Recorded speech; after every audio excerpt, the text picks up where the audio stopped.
然而下面这个寺庙里也发生了一件不可思议的事，这个韩国和尚结婚了，老婆竟然是一只鸵鸟，他们不分场合的秀恩爱，鸵鸟会跟他一起念经，他还会给鸵鸟按摩，看起来非常甜蜜。外人看到这个情况都骂他花和尚，身为佛门弟子却六根不净，但他并不在意，还说他们上辈子就是夫妻。鸵鸟每天像狗一样跟在和尚后面，到了和尚打坐的时间，鸵鸟就坐在门口一直看着他，眼神里充满爱意，看到和尚抚摸狗狗，他还会吃醋，张开嘴巴不停地攻击狗狗，而且鸵鸟只接受和尚的喂食，别人喂它吃，他会礼貌性的接过来，然后假装不经意的吐掉，和尚捡起吐掉的树叶再次喂它，鸵鸟直接一口吞了下去，吃得一脸满足。很多人好奇他们是怎么相爱的，和尚呢却闭口不谈，接着就去给鸵鸟洗澡，鸵鸟开心的摇着尾巴，脑袋来回摇晃，洗完澡呢还要给它吹干，和尚仔细的帮它打理毛发，偶尔还会加一点护发素。这天和尚有急事，没带鸵鸟就出门了，鸵鸟发现后生气的张开翅膀到处寻找，时刻张望着门口，期盼和尚能早点回来。等和尚回来后，鸵鸟忍不住对他发脾气，张大嘴巴不停的叫着。不过呢，和尚很会哄老婆，一边拍打一边安慰，他们很快就和好如初，紧紧的抱在了一起。原来啊，鸵鸟是他在野外发现的，当时奄奄一息，于是把他带回寺庙悉心照顾。鸵鸟的伤势渐渐转好，准备将他放回山林，没想到鸵鸟不肯离开，他们就这样相伴了15年。和尚说鸵鸟爱上自己，可能是看中了自己的发量，你觉得呢？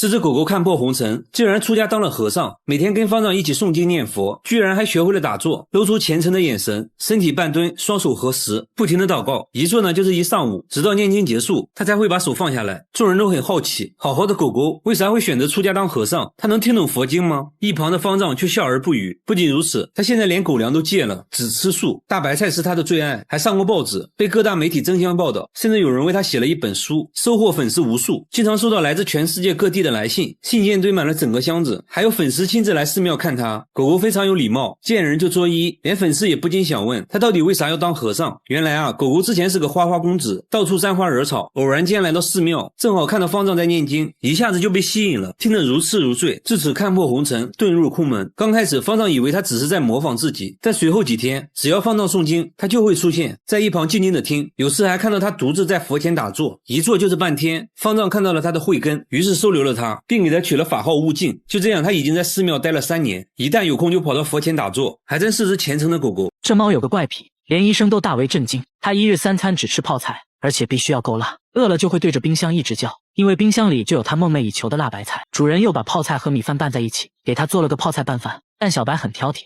只吃了拌饭中的泡菜，1粒米饭都没吃。主人说小白是流浪猫，刚捡回来的时候它什么都不吃，只叫个不停，才知道这猫喜欢吃泡菜。主人也很听话，回家就给小白做了泡菜味的猫粮，把猫粮和泡菜混合在一起。没想到啊，天生傲骨的小白竟然配合吃了起来。那就希望小白尽快戒掉泡菜，做个正经猫咪吧。他家厕所墙上长出了头发，缝隙里还有一点红色印记，看着地上的瓷砖碎屑，感觉这头发是硬生生从墙里顶出来的，轻轻拽一下就掉了好几根，吓得他赶紧停手，生怕拽出来个人头。厕所的墙壁很厚，里面还是中空的，难不成里面真的有东西？房子是他们租的，才住进来2个月而已，房东过来左看右看，说可能是什么植物的种子发芽了而已，没什么大惊小怪的，反正我房子没问题，这墙里面什么东西都没有。说完直接就走了，但他却感觉事情并不简单，剪下了一段头发去找专家，专家看了半天，说这确实是人类的头发，那墙上怎么可能会长头发呢？专家大胆猜测，肯定是有人在厕所摔倒后撞碎了墙上瓷砖，头发就卡在了缝隙里。接着还做了个实验，把假发绑在锤子上，用力敲打瓷砖，果然真就有很多头发卡在了上面。但大姐却说自己根本没有摔倒过，而且自己头发长度也不符合呀，那到底是谁的头发呢？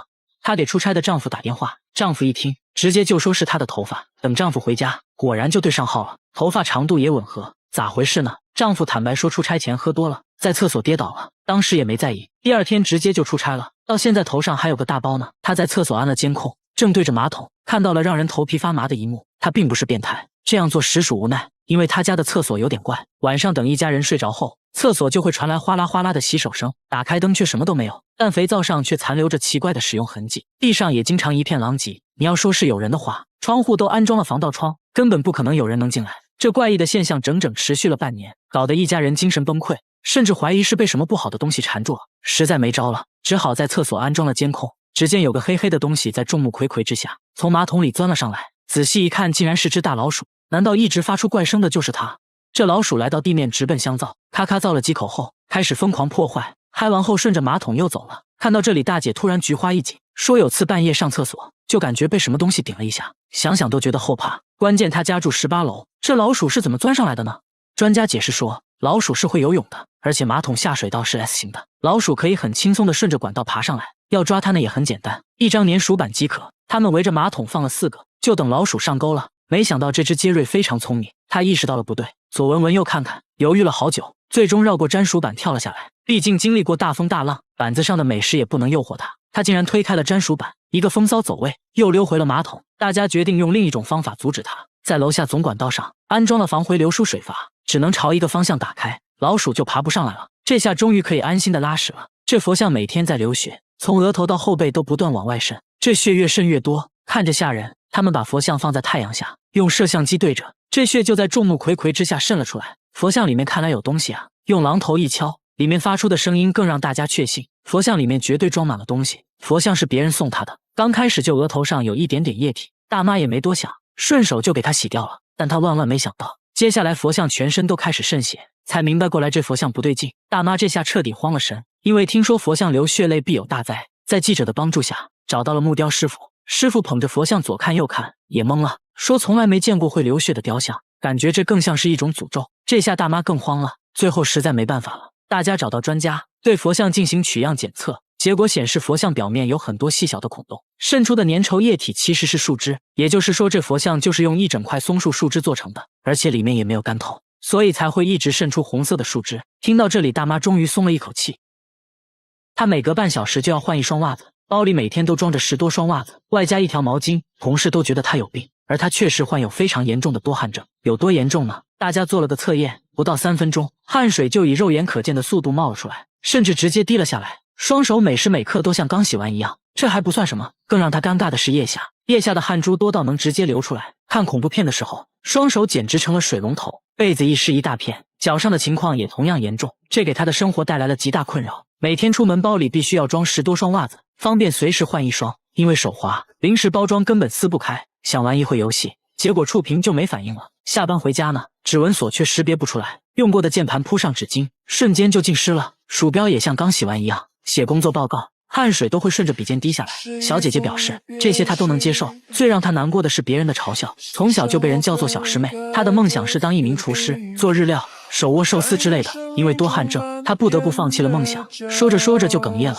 小姐姐也去过很多家医院，都没有找到多汗症的确切原因。最后小姐姐也想开了，既然无法改变现状，那就接受它，接纳不完美的自己。最近还做起了直播，大方展示了自己的多汗症。我觉得小姐姐很值得我们学习，保持乐观的心态最重要。大叔把西瓜供了起来，每天还要给西瓜烧香磕头，甚至还带他去做了 CT。据大叔说，这西瓜成精了，当时买的时候好好的，瓜农也说这瓜保熟，没想到仅仅过了1个晚上，它就长出了嫩芽，生长速度肉眼可见，西瓜表面没有任何腐烂的迹象，嫩芽是硬生生从里面顶出来的。自从西瓜发芽后，他家里还发生了很多神奇的事，感觉身体都变年轻了，认为这些都是西瓜带来的好运。这下好了，大叔更不敢吃了，直接供了起来，每天还要给西瓜磕头。这事很快就在村里传开了，就连种了一辈子西瓜的大爷都是第一次听说这种事，村民议论纷纷。有人就认为西瓜一定是被高人加持过，成精了。为了搞清楚怎么回事，节目组带西瓜来到医院，准备给他照 CT， 反复照了几次。医生说从片子上可以明显看到，西瓜内部已经腐烂了，和正常西瓜对比下，这一片黑黑的就是腐烂部位。只要有合适的温度和湿度，种子就有可能在内部发芽，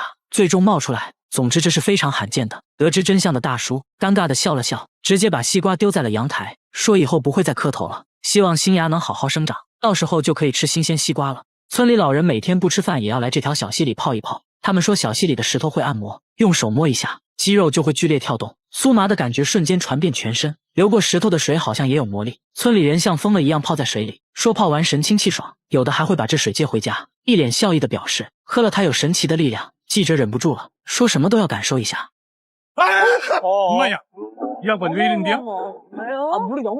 我严重怀疑这家伙是演的，韩国人都这个屌样，但他信誓旦旦地说自己真的有被电到，不过感觉挺爽的，甚至还有点上瘾。节目组摄像大哥看不下去了，你这演的太假了，你当观众是傻子啊？我来试试，这也没事啊。靠，摄像大哥表示自己真不是演的，这石头真的带电啊。接着他们摸了摸旁边的石头，没有任何感觉，整条小溪只有这块石头会让人产生酥麻的感觉，好像真的存在某种磁场和能量。节目组请来专家，专家也被电了一下，为了寻找答案，大家顺着溪流往上游走，发现了一间房子，看样子很久没住人了。刚想进去了解情况，却被门把手电了一下，用电笔一测，果然有电。看来这房子漏电了。拉下电闸后，神奇的事情出现了，那块石头不再让人产生酥麻的感觉。原因很明显了，这座房子漏电，电流传导到了石头上，所以才会让人产生酥麻的错觉。维修好了电路，石头也变成了普通的石头。没想到村民却很伤感，这么舒服的按摩以后再也享受不到了。你们真是造孽啊！凌晨3点，奶奶却不停地往地板上泼冰水，说这样做完全是为了保命，还说她家的房子会自己加热，室温常年64度，把平底锅放地板上，不开火就能把鸡蛋煎熟，水龙头流出的也都是热水，墙纸都烧焦了，往墙上泼水还会发出滋滋的声音，不小心碰到都能烫个水泡，在屋里站一会就会汗流浃背。不仅如此，卧室的温度竟达到了70度，这睡一觉还真有可能会死。为啥会这么热呢？起初都以为是加热器出了故障，检查后发现加热器根本就没插电，所以不可能是加热器问题。大家又觉得那肯定是电路方面的问题，接着检查了所有电路，结果一些正常有可能的因素都排除了，但还是找不到问题所在。奶奶热得根本睡不着，只能不停往地板上泼水来降温。邻居们对此议论纷纷，有人说房子下面有温泉，还有人说房子下面有地狱之火。一时间关于他家的谣言越来越多，那到底是什么原因导致的呢？就在节目组测量外墙温度时，意外发现电表的温度异常高，即使在断电后，它仍在工作。看来这电表有问题啊！打开电表的瞬间火花四溅，原来这电表漏电了。专家说房子高温很有可能就跟漏电有关，随即对房子里里外外研究半天，终于知道了怎么一回事。原来这房子是钢架结构的装配式简易房，当电表短路时，整个房子都是导体，产生的热量会通过钢架传递到整个房子，所以才会出现超高温的现象。幸亏发现的早，不然煤气罐都有可能发生爆炸。随后维修人员找到粘在一起的电线，经过修复，一切恢复了正常。这下终于可以好好睡一觉了。大妈每天都在脸上拔罐，起床第一件事就是拔罐，拔罐的数量还越来越多，从1个罐到现在的6个，脸上都快塞不下了。工作的时候拔，逛街的时候也拔，脸上都红肿淤青了，却依旧继续拔罐。最急的是她老公，怕她拔死了，也试图阻止她，但她根本不听，还说老公根本不懂自己。现在反而变得越来越离谱，觉得白天拔罐根本不够，甚至连睡觉也开始拔。一夜过后，脸上红肿得很严重，她却说真舒服，说着还要给记者试一试，直接拔了2罐。片刻后，记者就被拔成了猪头。大妈说：“你看你湿气太重，都露原形了，以后要多拔罐才行。”记者摸着自己的猪头，而不是摸着自己肿胀的脸，没敢说话。现在大妈每天逛菜市场都顶着6个罐罐，众人议论纷纷，但她毫不在意。路过的大妈终于忍不住了，问她为什么要伤害自己。大妈终于说出了原因，原来她之前做生意意外破产，别人都说因为她面相不好导致的。有次看到别人在腿上拔罐，她突发奇想开始在脸上拔罐，慢慢的发现皮肤竟然变好了，甚至还有瘦脸的效果。从那以后就开始在脸上拔罐。拔罐对皮肤真的有好处吗？大家带她来医院，一番检查后，医生表示她皮肤弹性很差，拔罐不能说对皮肤非常有好处，只能说完全没有，甚至还有反效果。不过大妈却坚持认为自己的皮肤比过去好多了，完全不把医生当回事，还当着医生的面拔上了火罐。医生看得很迷惑，最后表示随她去吧，但不建议她每天超过30分钟，否则会给皮肤造成很大负担。大妈感觉医生说的应该有点道理，最后表示自己会尽量降低拔罐时长，大家千万不要模仿哦。她每次坐地铁都要先把鞋油涂在脸上，连续10年每天涂1盒，10年来没洗过脸，厚厚的鞋油像抹了一层沥青，干裂后令她疼痛难忍。即使这样，她依旧每天涂抹。问她为什么要这样做，她却什么都不说，紧张地环顾四周，焦急地等待着什么，又好像在躲避着什么。随后等来一个女人，女人带她来到救济站吃饭。这里的工作人员说，女人是她姐姐，他们这样已经10年了，大家都不知道发生过什么。记者决定上前询问姐姐情况，没想到姐姐看到镜头越来越激动，冲着节目组大喊大叫。随后两人快速离开，又跑到了地铁站，随便找了个躺椅准备睡觉。此时气温只有4度，记者担心他们冻出病，提出要帮他们订房间，却被拒绝了。记者不忍心看他挨冻，脱下自己的外套给了他。白天还没等节目组找他们就急匆匆找到了节目组，把外套还了回来。第一次对记者说了谢谢，说不是自己的东西不能要。大家把姐弟俩带到了派出所，经过一番调查，总算搞清了他们的身份，家里父母健在，还有一个哥哥。大家随即决定带姐弟俩回家。刚上车一听说要回家，姐姐立马情绪失控，说什么都不要回家，哭着求大家放她走。无奈之下，只能让他们离开。随后记者单独找到了他家，才看清这家的情况。父亲身体不好，母亲痴呆。父亲说这2姐弟从小就不正常，经常无缘无故的一起离家出走，曾经多次阻止也无济于事。为了寻找他们，父亲到处张贴寻人启事，一直没有回音，还以为姐弟俩已经遭遇不测，就连父亲也不知道他们为什么每次都要离家出走。大家在地铁站找了好几天，总算又找到了姐弟俩。至于为啥不愿意回家，姐姐还是没有说。为了拉近彼此距离，记者决定跟他们同吃同住。每次在救济站，弟弟还会主动帮记者打饭，慢慢对记者敞开了心扉。记者顺势提议给他们找个住的地方，姐弟俩也接受了。弟弟的皮肤状况非常严重，甚至已经引起了溃疡。记者建议他先把鞋油洗掉，他犹豫了好久，看起来有所顾忌。经过长时间的劝说，他终于决定洗掉。随着一点点揉搓，大块的鞋油开始脱落，还差点把下水道堵住。从卫生间出来，像是变了一个人，恢复了皮肤应有的光泽。隔天大家带姐弟俩去做了心理咨询，这才知道他为什么涂鞋油。之前有人在地铁看到智力缺陷的他，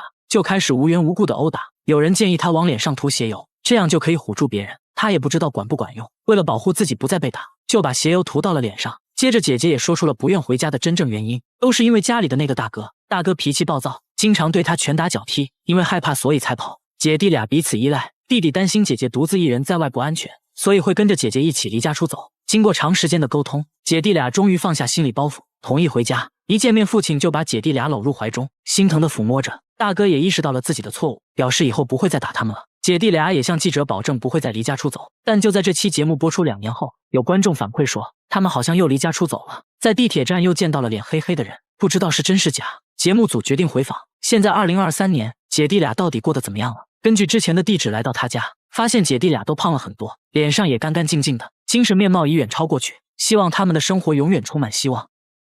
他后背上多出了半只手，像是一个婴儿趴在了背上，但他家就一个孩子，左边露出的脚是自己的，旁边看起来根本就没有人，想想都觉得后怕。继续翻看手机相册，直接吓出一身冷汗。诡异的照片还不止这一张，这张照片上也出现了神秘的影子，有胳膊有腿的，看起来很像人。当时连续拍了2张，奇怪的是，第2张照片上影子又神秘消失了。诡异的现象总是和孩子一同出现在照片里，他们甚至怀疑被什么不好的东西缠住了。而且自从拍下这些照片后，手机就莫名变得很卡。夫妻俩是真的怕了，赶紧找到了专家。通过分析照片信息，专家不认为这是灵异事件，说拍到的东西是真实存在的。听到这里，夫妻俩更慌了。只见专家对照片调了下颜色，就看到影子周围有一圈明显的线条。专家大胆猜测，可能是之前车窗贴纸留下的印记。虽然肉眼看不出来，但手机是可以拍出印记的。为了验证这个说法，节目组找来同款车型，给车窗贴上钢铁侠贴纸，在烈日下暴晒6小时，随后揭下贴纸，肉眼根本看不到任何印记。接着用手机对着车窗拍照，果然拍到了贴纸留下的印记。至此，影子的谜底揭开了。那肩膀上的手又如何解释呢？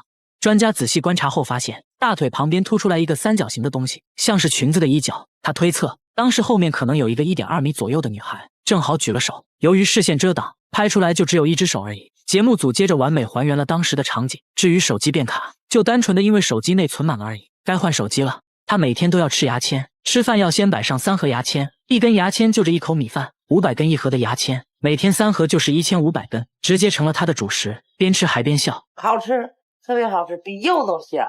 打牌的时候就当成零食吃，一根根往嘴里塞。床头也放满了牙签和一次性筷子，方便看电视的时候吃。逛街的时候，他甚至连扇子都想尝一尝。最急的人是她老公，怕她吃死了，也试图阻止她，但她根本不听，反而还认为正是牙签救了她的命，这又是为啥？她也不解释。现在还变本加厉，觉得牙签不过瘾了，直接吃起了筷子，说筷子吃着有嚼劲，口感也比牙签好。她老公真的害怕了，切了点水果让她改善一下，她看都没看，直接丢在一边，对着托盘口水直流，要让老公把托盘劈了给她吃。老公都要疯了，这玩意能吃吗？这个时候绝对不能再惯着她了。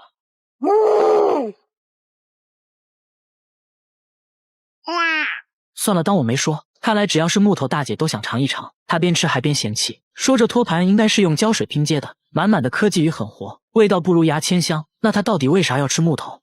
真的是奇怪。大家又给她找来了一堆木制品，大姐一尝，这不还是科技与狠活吗？都是用油漆刷过的，一点都不好吃。总结下来还是牙签好吃。就在这时，她终于告诉了大家吃牙签的原因。原来她之前患有严重的胃病，有天痛到无法忍受，莫名其妙吃了一根牙签，没想到胃里一下就不痛了。从那以后，只要胃疼就会吃牙签，竟然还慢慢吃上瘾了，宁可不吃饭也要吃牙签。大家现在都想知道，她身体真的健康吗？一旁的老公终于讲话了，说带她去医院检查过，胃病真的好了，身体啥毛病没有。现在他们的问题就是牙签很贵，吃不起了。为此，街坊邻居都来支持，纷纷送上牙签。不得不说，大姐的牙口真好，真是大千世界无奇不有啊！大家千万不要模仿哦。